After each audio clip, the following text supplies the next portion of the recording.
gitu. Ya sudah, sekarang Ibu Mira. Nanti kalau merasa kekurangan badan, langsung izin aja ke UKS ya, jangan malu-maluin ya. Oke, bisa kita mulai pelajaran hari ini? Bisa kita mulai? Bisa.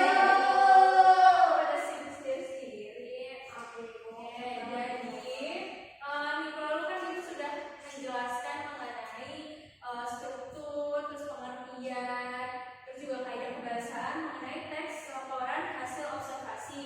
Masih pada ingat kan teksnya? Enggak, masih kan?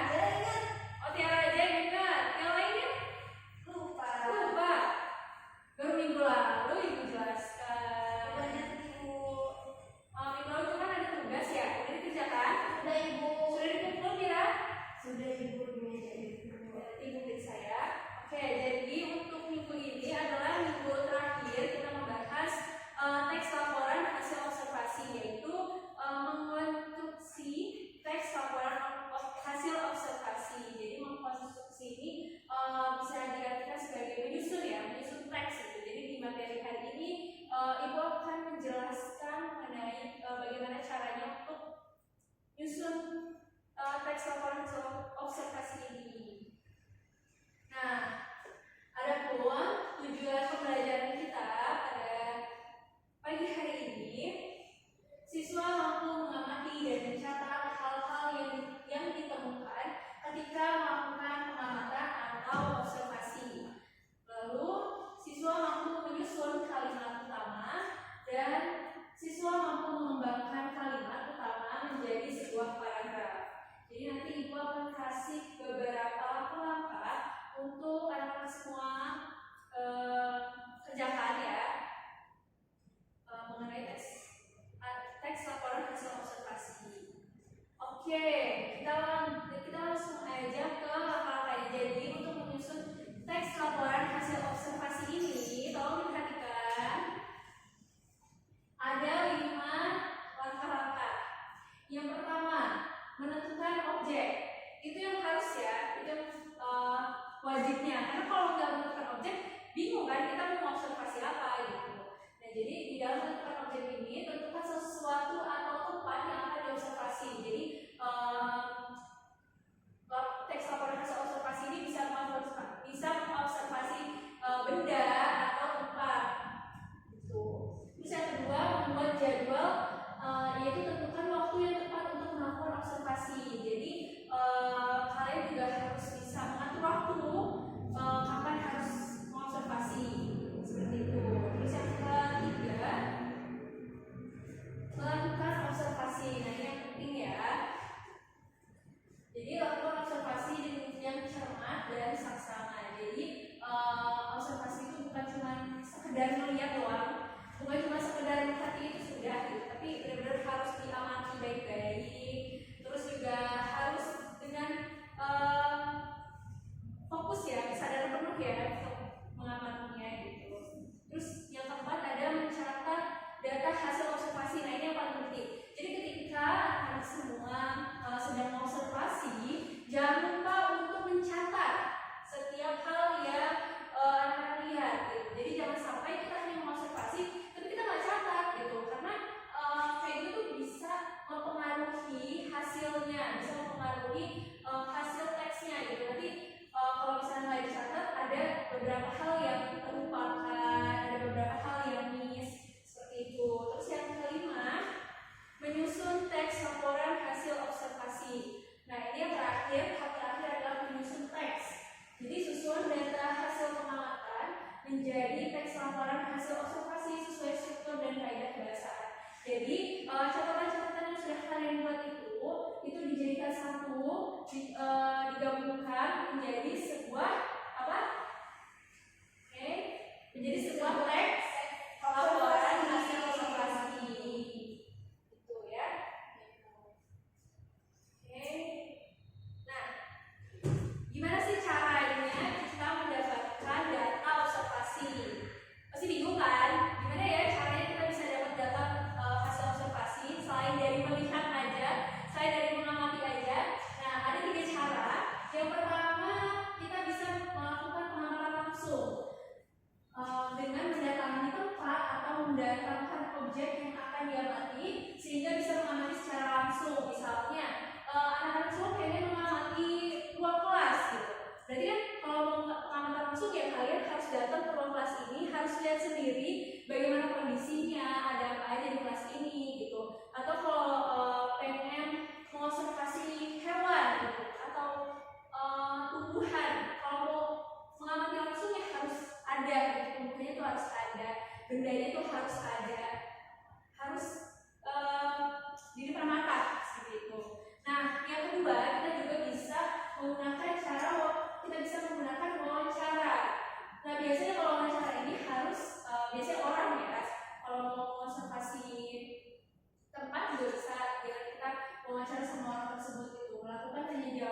dengan anggota atau ahli tentang objek yang akan diamati. Jadi selain kita mengamati langsung, kita juga bisa bertanya kepada orang sekitar atau orang yang mengerti tentang tempat itu, bagaimana isinya, bagaimana kondisinya, seperti itu.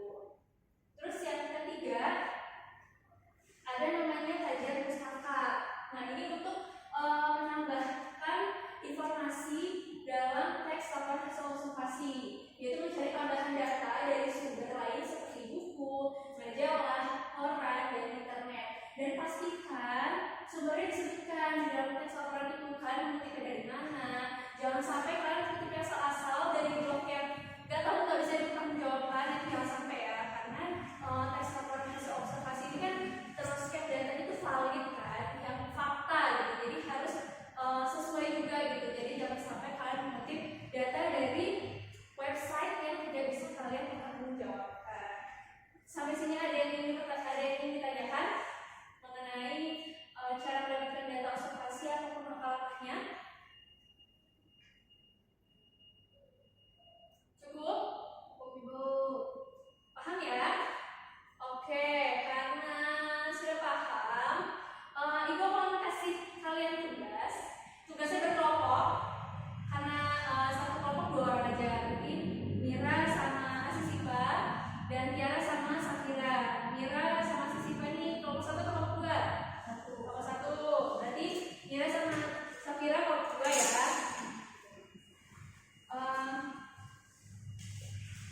Nah, di kelompok kan Ibu sudah menjelaskan mengenai contoh dari teks observasi. Masih ingat nggak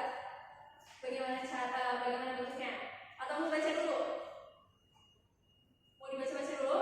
Ibu kasih waktu ya, Ibu. Oke, baca dulu ya.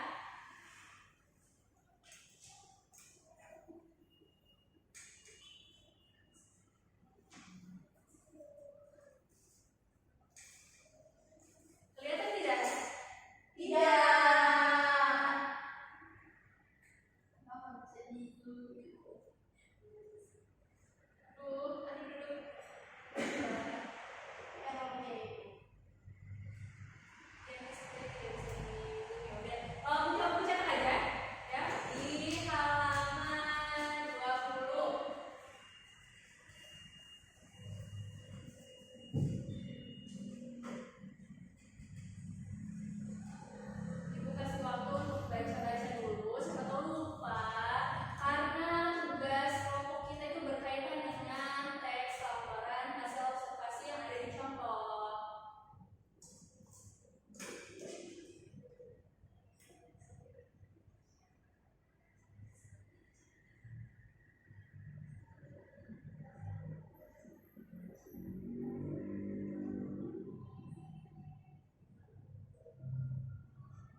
Mengobservasi langsung, melakukan pengamatan langsung.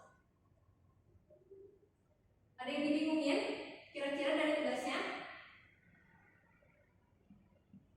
Tidak Ibu ya. Jadi nanti teks yang paling bagus akan Ibu kasih hadiah. Jadi dikerjakannya harus bersungguh-sungguh. Bagaimana kelompok 2? Paham Ibu? Paham ya?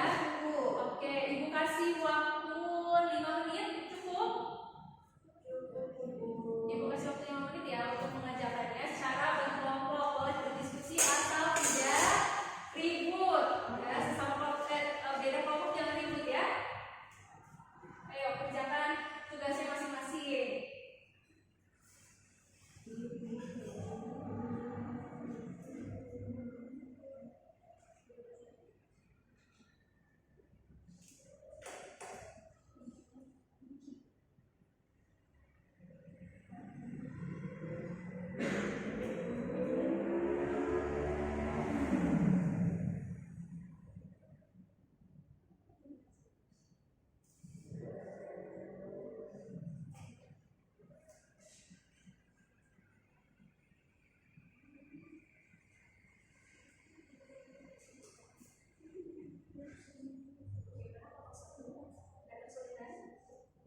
Lihat di contoh.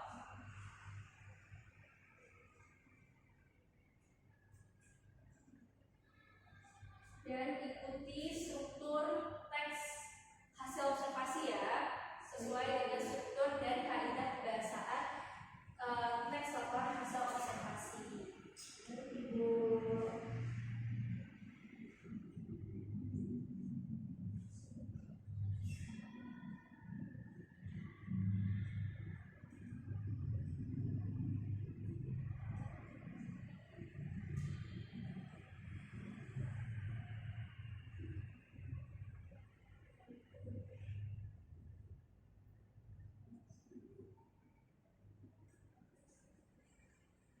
Sudah selesai?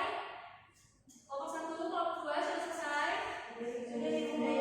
Kalau sudah, silakan perwakilan dari kelompok 1 dan perwakilan dari kelompok 2 membacakan hasil observasinya. Ayo, silakan. Siapa duluan? Kelompok 1 dulu Ibu.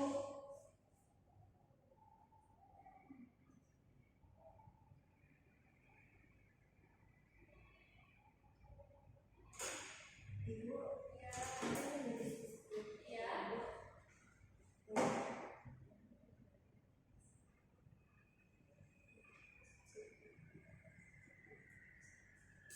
sudah Bu. Oke, ya itu sudah benar ya.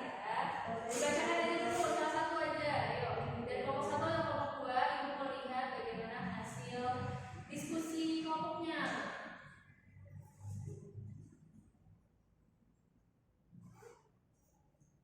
Ayo siapa? Kelompok 2? Kelompok 1 dulu Ibu. Kelompok 1, baik. Dibacakan awalnya saja ya. Bacakan awalnya saja. Di sini atau nanti? Maju dong. Biar teman-temannya bisa melihat.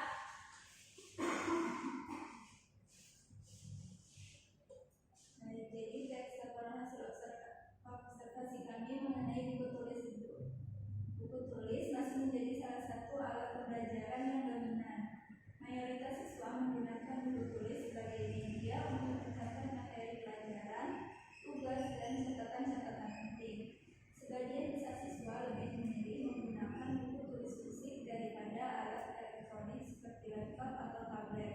Sebagian besar buku tulis yang digunakan oleh siswa dalam observasi ini dalam kondisi yang baik. Namun ada beberapa buku tulis yang sudah cukup lama digunakan dan mengalami sedikit kerusakan seperti halaman yang robek atau bagian gulung yang lepas. Meskipun demikian, kerusakan tersebut tidak menghambat siswa dalam mencatat atau belajar. Berdasarkan hasil observasi, buku tulis masih memiliki peran yang signifikan dalam proses pembelajaran di sekolah ini.